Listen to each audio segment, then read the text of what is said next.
Hello hi welcome to SLA Shraddha and Amulya vlogs. ఈరోజు మనము చాలా ఈజీగా తక్కువ ఇంగ్రీడియంట్స్తో అయిపోయి చికెన్ పుల్లెట్ రెసిపీ చేద్దాం. ఈరోజు మనం చేసిన రెసిపీ డీప్ ఫ్రై అయినా చేసుకోవచ్చు, షాలో ఫ్రై అయినా చేసుకోవచ్చు. మాకు లెస్ ఆయిల్ వాడాలని ఉంది, అందుకే షాలో ఫ్రై చేస్తాం.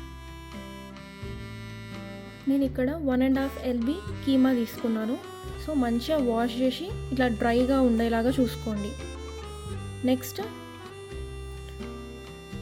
కొత్తిమీర వేసుకుంటున్నాను నేను ఇక్కడ, కొరియాండర్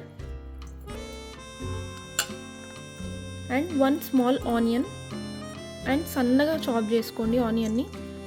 అండ్ 5 గ్రీన్ చిల్లీస్, పచ్చిమిర్చి,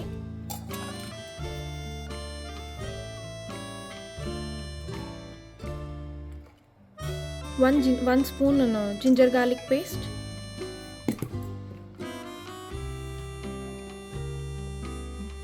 1 స్పూన్ జీలకర్ర పొడి, 1 స్పూన్ ధనియా పౌడర్, 1 టీ స్పూన్ కారం. మేమైతే 1 టీ స్పూన్ వేస్తున్నాము. సో మీకు ఎక్కువ కావాలంటే కొంచెం ఎక్కువ యాడ్ చేసుకోండి. 1/2 spoon salt and last chilli flakes వేయండి. ఇది 1 టేబుల్ స్పూన్ సరిపోతుంది chilli flakes. 1 table spoon bread crumbs వేసుకుంటున్నాను. అలానే 1/2 స్పూన్ పసుపు, టర్మరిక్ వేసుకున్న తర్వాత 2 టేబుల్ స్పూన్స్ ఆయిల్ వేసుకుంటున్నాను. 1/4 స్పూన్ గరం మసాలా, 1/2 స్పూన్ మిరియాల పొడి, పెప్పర్ పౌడర్, 1 స్పూన్ ఆమ్చూర్. దీన్ని ప్రాపర్గా మంచిగా మిక్స్ చేసుకోండి. ఈ కీమా కదా, సో గట్టిగా ప్రాపర్గా మంచిగా ఇలా స్మాష్ చేసుకుంటూ కలపండి. సో దట్ ప్రతి కీమాకి మంచిగా పట్టుకుంటుంది ఇదంతా. మాకు కొంచెం సాల్ట్ పడుతుంది అనిపిస్తుంది, సో లైట్గా సాల్ట్ కూడా యాడ్ చేసుకుంటున్నాం మేము. మీ సాల్ట్ ప్రిఫరెన్స్ బట్టి మీరు ఎలా కావాలంటే అలా యాడ్ చేసుకోండి, మీ టేస్ట్ తగ్గట్టు. కానీ ఇలా చూపిస్తున్న విధంగానే మంచిగా స్మాష్ చేసుకుంటూ కలపండి. ఇలా కలుపుకున్న తర్వాత ఇలా హ్యాండ్కి మంచిగా ప్రాపర్గా ఉండాలి, అసలు అంటుకోవద్దు ఆ కీమా అనేది. సో ఒకవేళ మీకు అంటుకున్నట్టు అనిపిస్తే లైట్గా బ్రెడ్ క్రమ్స్ యాడ్ చేసుకోండి.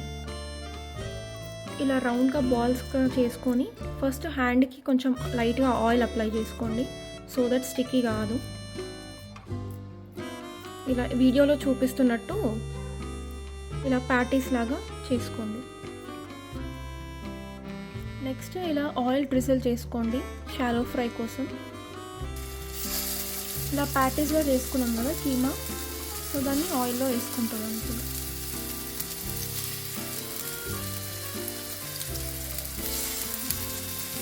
ఇలా చూసుకుంటూ మంచిగా ఫ్లిప్ చేసుకోండి. అండ్ మీడియం టు స్లో మధ్యలో హీట్ పెట్టుకోండి.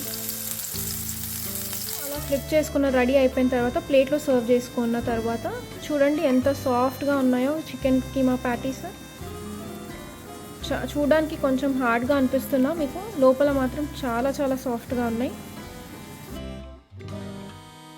ఇది కొరియాండర్ చట్నీ చాలా బాగుంటుంది, సో నేను కొరియాండర్ చట్నీ చేస్తున్నా. ఇంత కొరియాండర్ వేసుకోండి.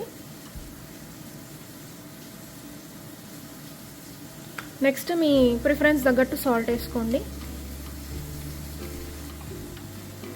నేనైతే 1 గ్రీన్ చిల్లీ వేస్తున్నాను. 1/2 స్పూన్ జీరా పౌడర్ వేస్తున్నాను. ఇంకా 1 స్పూన్ యోగర్ట్ వేస్తున్నాను. నేను అది బ్లెండ్ చేసుకున్న తర్వాత యోగర్ట్ కూడా మిక్స్ చేసుకున్నా. ఇంకా నెక్స్ట్ లైట్గా షుగర్ యాడ్ చేస్తున్నాను అండ్ చాట్ మసాలా. మనకి ఈ కన్సిస్టెన్సీ ఉంటే మన కొరియాండర్ చట్నీ రెడీ అయిపోతుంది. సో ఇది మన keema patties or keema cutlets with coriander chutney. మీకు నచ్చినట్టయితే మీరు కూడా ట్రై చేసి అండ్ కామెంట్ సెక్షన్లో చెప్పండి మీకు ఎలా వచ్చింది. Please do like, share and subscribe to our channel.